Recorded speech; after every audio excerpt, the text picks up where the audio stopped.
leaving a trail of destruction and chaos in their wake.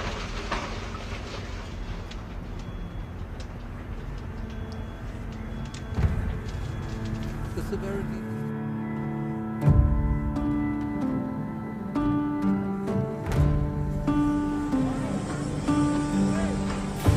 challenge myself to find out how wildfires are affecting the city right now.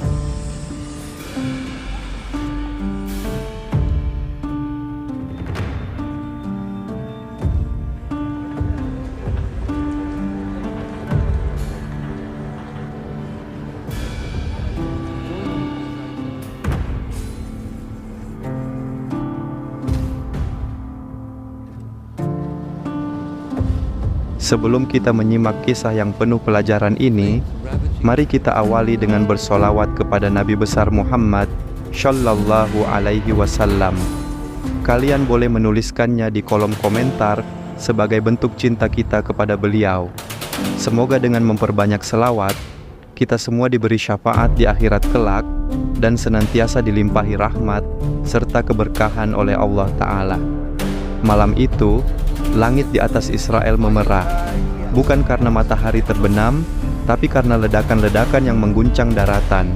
Suara sirene meraung, menghiris keheningan malam. Di balik bayang-bayang tembok kota, warga sipil berlarian panik, membawa anak-anak mereka menuju tempat perlindungan. Tapi malam itu, tidak ada tempat yang benar-benar aman. Iran telah melancarkan serangan udara besar-besaran ke sejumlah titik strategis di wilayah Israel. Tidak seperti sebelumnya, kali ini Iran tidak hanya mengirimkan sinyal ancaman, mereka menepati janji mereka, dan dunia pun terdiam menyaksikannya. Serangan dimulai pukul 1.13 dini, hari waktu setempat. Langit yang gelap mendadak diterangi cahaya misil dan rudal. Ledakan mengguncang fasilitas militer di Haifa, pangkalan udara di Negev, dan pusat logistik di Ashdod. Tapi yang paling menyita perhatian adalah kebakaran dahsyat yang terjadi di dekat pelabuhan Askelon, yang konon dipicu oleh hantaman rudal ke tangki penyimpanan bahan bakar. Kebakaran itu merambat cepat, di bawah angin gurun yang kering dan panas. Api melahap kawasan industri, gudang-gudang, bahkan merambat ke pemukiman padat penduduk. Petugas pemadam kebakaran kewalahan. Mereka bukan hanya berperang melawan api, tapi juga dengan kehancuran yang terus berdatangan dari langit.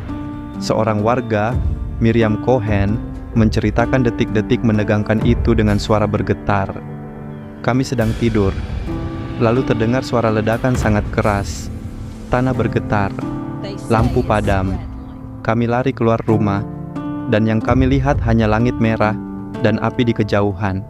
Itu seperti kiamat. Sementara itu, rumah sakit dipenuhi korban luka. Dokter dan perawat bekerja tanpa henti, bahkan menggunakan ruang parkir sebagai ruang darurat.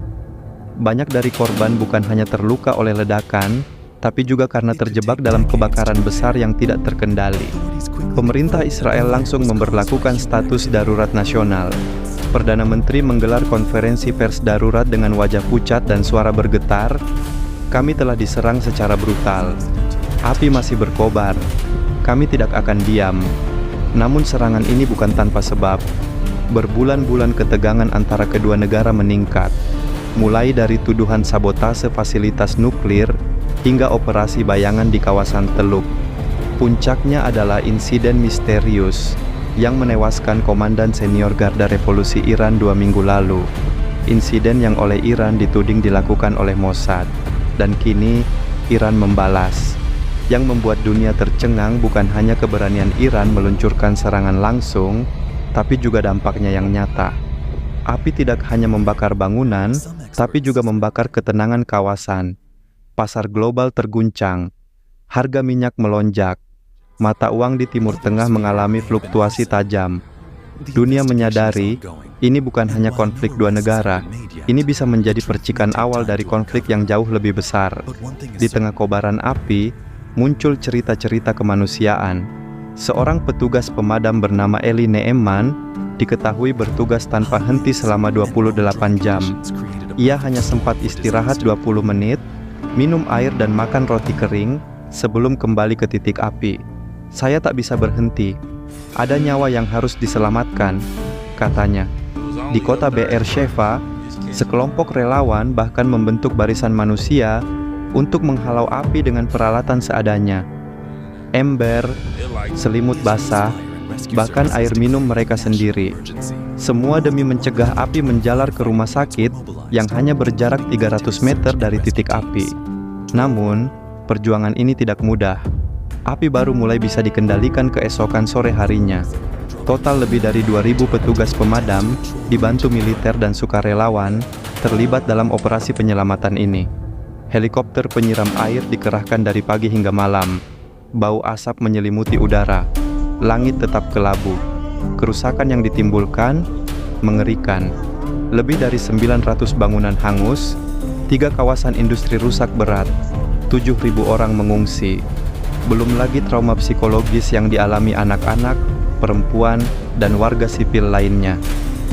Pihak Iran belum memberikan pernyataan resmi usai serangan itu, namun media pemerintahnya menyebutnya sebagai pembalasan suci. Sebuah pesan yang jelas, mereka sudah siap untuk eskalasi lebih besar. Pertanyaannya sekarang, akankah Israel membalas? Ataukah dunia akan menyaksikan perang besar berikutnya pecah di Timur Tengah?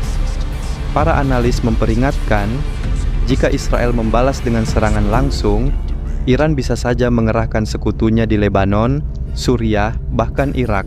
Dan jika itu terjadi, Israel akan menghadapi musuh dari berbagai arah, di darat, udara, bahkan laut. Dewan Keamanan PBB menggelar sidang darurat. Tapi seperti biasa, tidak ada resolusi yang disepakati. Negara-negara besar saling menyalahkan, dan api terus menyala di Israel. Di saat dunia bersilang pendapat, rakyat biasa menderita. Anak-anak kehilangan rumah, lansia kehilangan tempat tinggal, dan sepasang orang tua di pinggiran Tel Aviv hanya bisa memeluk foto anaknya yang menjadi korban, berharap tragedi ini tidak menjadi awal dari kehancuran yang lebih besar. Kini, yang tersisa hanya puing-puing, asap, dan pertanyaan besar. Apakah ini awal dari perang dunia baru? Ataukah dunia masih bisa diselamatkan dari api yang terus menjalar?